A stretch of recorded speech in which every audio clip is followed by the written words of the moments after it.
नमस्कार, मैं हूं निरंजन कुमार। DW1 न्यूज में आप सभी का स्वागत है। उड़ीसा के बालासोर ट्रेन हादसे की जांच अब सीबीआई कर रही है।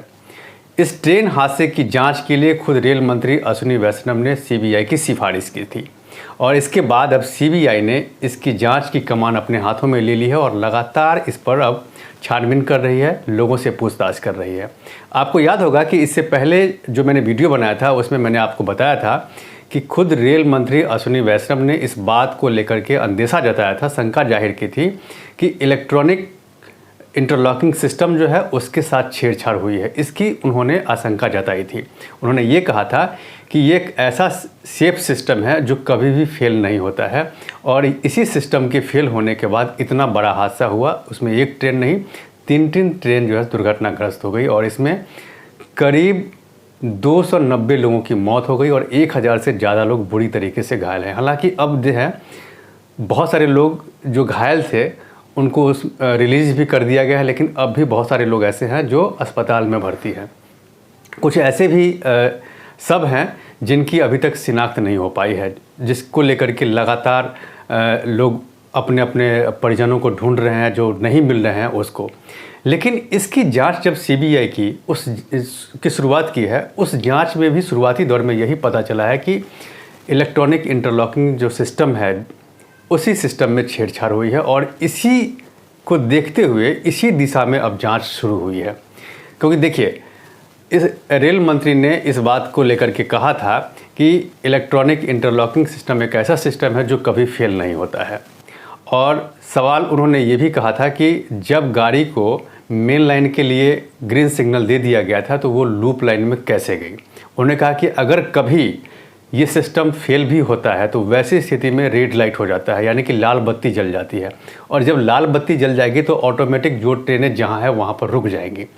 ये बात कल उन्होंने कही थी और इसी बात को लेकर के ये अंदेशा जताई गई थी कि हो सकता है कि किसी ने जानबूझ करके इलेक्ट्रॉनिक इंटरलॉकिंग सिस्टम जो है उसके साथ छेड़छाड़ की है और उसके बाद इतना बड़ा हादसा हुआ है। और इस हादसे के बाद पॉलिटिक्स भी खूब हुई थी, क्योंकि ममता बनर्जी जो पश्चिम बंगाल की मुख्यमंत्री है वो घटनास्थल पे पहुंची थी, क्योंकि जो कोरोमंडल एक्सप्रेस था वो कोलकाता से ही चल करके चेन्नई उसको जाना था और बाकी दूसरी ट्रेन भी उस कोलकाता से दूसरी जगह पे जा रही थी और ये उड़ीसा के बालासोर में ये हादसा हुआ था। तो इसीलिए ममता बनर्जी जो है वो भी वहाँ पर पहुँची थी, ये बताने के लिए कि वो कोलकाता से जो चले हैं परिजन, उनसे मिलने के लिए, जो लोग हैं उनसे मिलने के लिए। लेकिन वहाँ पहुँच करके वो पॉलिटिक्स की थी। उन्होंने केंद्र सरकार और रेल मंत्री को लेकर के उन्होंने जम के निशाना साधा था। उन्होंने ये कहा था कि केंद्र सरकार की जो है सो नाकामी की वजह से इतना बड़ा हादसा हुआ है और भी बहुत सारी बातें कही थी। और इसके बाद पूर्व रेल मंत्री लालू प्रसाद यादव ने भी केंद्र की सरकार पर और अश्विनी वैष्णव पर निशाना साधा था। उन्होंने ये भी कहा था कि रेल मंत्री को इस्तीफा दे देना चाहिए, जैसी बातें हुई थी। इवन अमेरिका में अभी हैं राहुल गांधी, अमेरिका से उन्होंने केंद्र सरकार और रेल मंत्री को लेकर के बहुत सारी बातें कही। उन्होंने यहाँ तक कह दिया कि इस हादसे के बारे में अगर मौजूदा सरकार से अगर पूछा जाए कि यह हादसा क्यों हुआ तो वो कांग्रेस के बारे में बताएगी कि कांग्रेस की वजह से ये हादसा हुआ है। राहुल गांधी ने ये बात कहा था कि अगर कांग्रेस के शासन के दौरान भी रेल हादसे हुए हैं, लेकिन मैंने कभी नहीं कहा कि ये अंग्रेज़ों की देन है। लेकिन बीजेपी से अगर आप पूछिएगा तो बीजेपी यही बात कहेगी। इसको लेकर के पॉलिटिक्स कल से जारी थी और कल ही रेल मंत्री ने ये बात कही थी। उन्होंने ये आशंका व्यक्त की थी कि इलेक्ट्रॉनिक जो इंटरलॉकिंग सिस्टम है जिससे ट्रेन का परिचालन होता है, जो रूट बताती है कि किस रूट पे कौन सी ट्रेनें जाएंगी, उसमें छेड़छाड़ की गई है। और ये एक ऐसा सिस्टम है जिसमें बिना छेड़छाड़ किए हुए कोई हादसा हो ही नहीं सकता है। तो इसमें या तो कोई ऐसा शख्स है जो जानबूझ करके इस हादसे को अंजाम दिया है, उस सिस्टम में छेड़छाड़ किया है।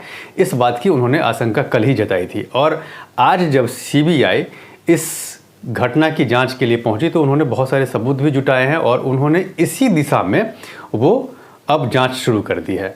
दूसरी तरफ देखिए कि इस घटना की जांच के लिए जैसे ही रेल मंत्री ने सिफारिश की थी कि सीबीआई इस घटना को जांच करेगी, उसके बाद भी पॉलिटिक्स शुरू हो गया कि आखिर सीबीआई से इस हादसे की जांच क्यों कराई जा रही है। और इस पर सवाल उठाने वाला कोई और नहीं, खुद पश्चिम बंगाल की मुख्यमंत्री ममता बनर्जी और कांग्रेस नेता और अध्यक्ष जो हैं मल्लिकार्जुन खड़गे, उन्होंने उठाया है कि सीबीआई से जांच कराने से कोई फ़ायदा नहीं होगा। इससे पहले भी सीबीआई बहुत सारे जांच कर चुकी है लेकिन उसका कोई परिणाम नहीं आया, जैसी बहुत सारी बातें कही हैं।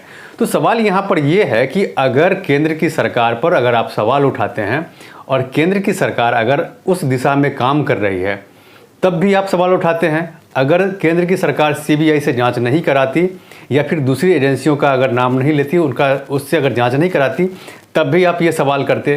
तो यहाँ पर क्या है कि पॉलिटिक्स हो रहा है।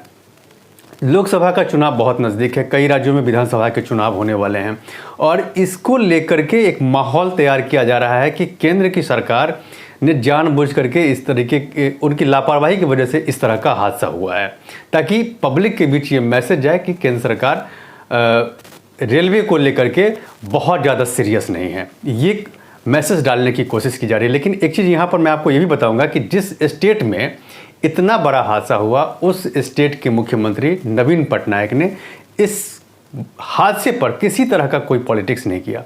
उन्होंने खुद और उनके जो कार्यकर्ता थे, उनकी पार्टी के कार्यकर्ता या दूसरे नेता, वो जो घायल थे उनको मदद करने में लगे रहे।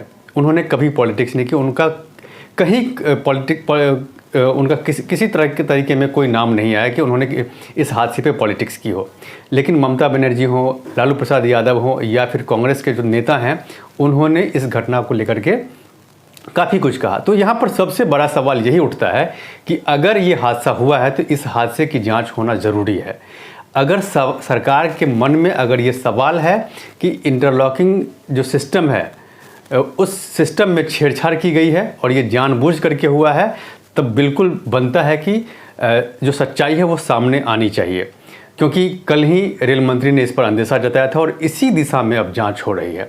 तो अगर जांच नहीं होती, अगर सीबीआई इस पर जांच नहीं करती, तो फिर विपक्ष इसको लेकर के भी सवाल करता है कि इतना बड़ा हादसा हो गया, इतने लोगों की मौत हो गई, उसके बाद भी केंद्र की सरकार इस पर किसी तरह की कोई जांच नहीं कर रही है। तो अगर नहीं कराते तब भी जाते और करा रहे हैं, उसके बाद भी सरकार को बदनाम करने की कोशिश हो रही है। तो देखिए अब आगे क्या होता है, सीबीआई जो जांच कर रही है उसमें क्या कुछ निकल करके आता है और इस पूरे मामले पर कितनी पॉलिटिक्स होती है, उन सारी चीज़ों पर मेरी नज़र बनी हुई है। आप मेरे साथ बने रहें और अब तक अगर आपने मेरे इस यूट्यूब मंच को सब्सक्राइब नहीं किया है तो प्लीज़ सबसे पहले आप मेरे इस यूट्यूब मंच को सब्सक्राइब कीजिए, लाइक, शेयर और कमेंट ज़रूर कीजिए।